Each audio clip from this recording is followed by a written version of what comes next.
If I told you a hamburger can be just as romantic as a raindrop, would you believe me? Because when it rains, you're not actually seeing what you think you are. What's really falling from the sky looks a lot closer to something flat, something soft, something that, strangely enough, resembles a tiny hamburger bun. And that's not a joke, it's physics. Our intuition feels pretty straightforward. Water falls, gravity pulls it down, so the drop stretches and turns into a point. That's the picture most of us carry in our heads. Even textbooks often draw raindrops with a sharp tip and a trailing tail, like they're slicing through the air.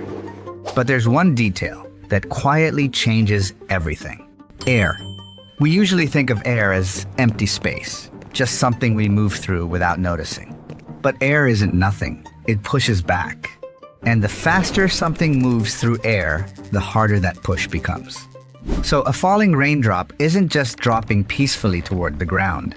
It's caught in a constant tug of war. Gravity is pulling it down, surface tension is trying to keep it together, and air pressure is pushing up from below. Three forces, all acting at the same time, all shaping the drop in ways we don't expect. Let's break those forces down. First, gravity. That's the easy one. Gravity pulls the water downward, accelerating the drop as it falls. Second, surface tension. This is the invisible force that makes water cling to itself. It tries to keep the drop as compact as possible. And the most compact shape in nature? A sphere. That's why tiny droplets, like morning dew on a leaf, look almost perfectly round. Then there's the third force, air resistance. As the drop falls, it pushes against the air below it.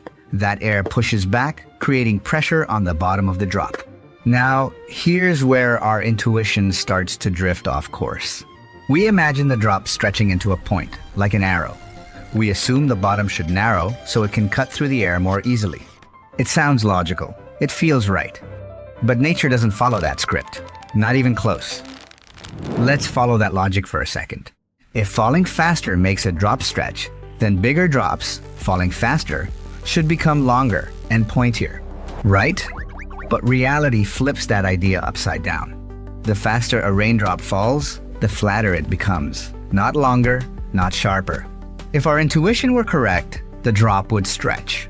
But it doesn't. It compresses. Because air doesn't gently shape the drop into a point. It hits the drop head-on, directly from below. Think about sticking your hand out of a moving car. The wind doesn't stretch your hand, it pushes it back. Same thing here. And when a drop gets too big, it doesn't stretch out, it breaks apart. That's the paradox. Everything we expect to happen turns out to be the opposite of what actually happens. Here's what's really going on.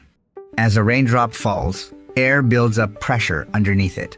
That pressure is strongest at the bottom of the drop, stronger than the pressure on the top. So, the bottom starts to flatten. Meanwhile, surface tension keeps the top curved and smooth. The result is a shape that's surprisingly stable, flat on the bottom, rounded on the top. Not a teardrop, not a sphere, more like a tiny hamburger bun floating through the air. It's a balance. Gravity pulling down, surface tension holding the water together, and air pressure pushing up. When those forces settle into equilibrium, the raindrop finds its shape.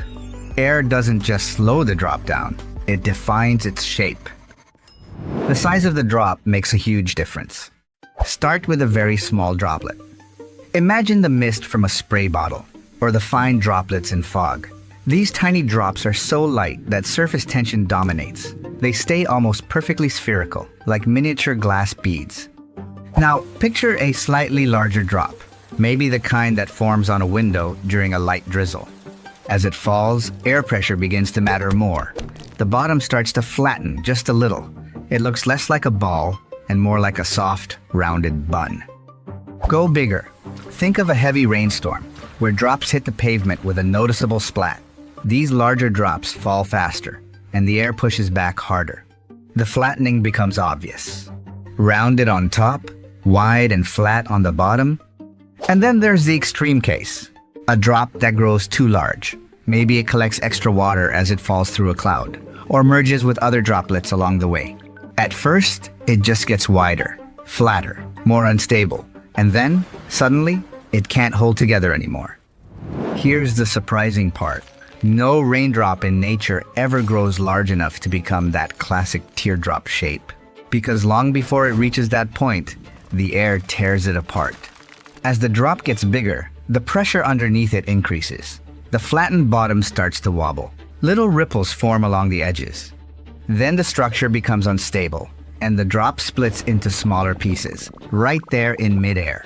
Many large drops break apart before they reach the ground. So the rain you see during a storm isn't made of giant droplets falling from the sky. It's made of countless smaller drops, created when larger ones break apart again and again during the fall. Air isn't just slowing the rain down, it's shaping every drop. Something as invisible as air ends up controlling the entire shape of a raindrop. We trust our intuition when we picture falling objects, but the moment air resistance enters the picture, those instincts start to fail. The familiar teardrop shape, the one printed in books and cartoons, doesn't exist in real rain at all. In reality, every raindrop is shaped by air, not by imagination. And once you see that, you can't unsee it. Because the next time it rains, you won't see teardrops anymore. You'll see something flatter, something softer, something that looks a lot less like a symbol and a lot more like reality. I'm Paradoxly. Thanks for being part of the conversation.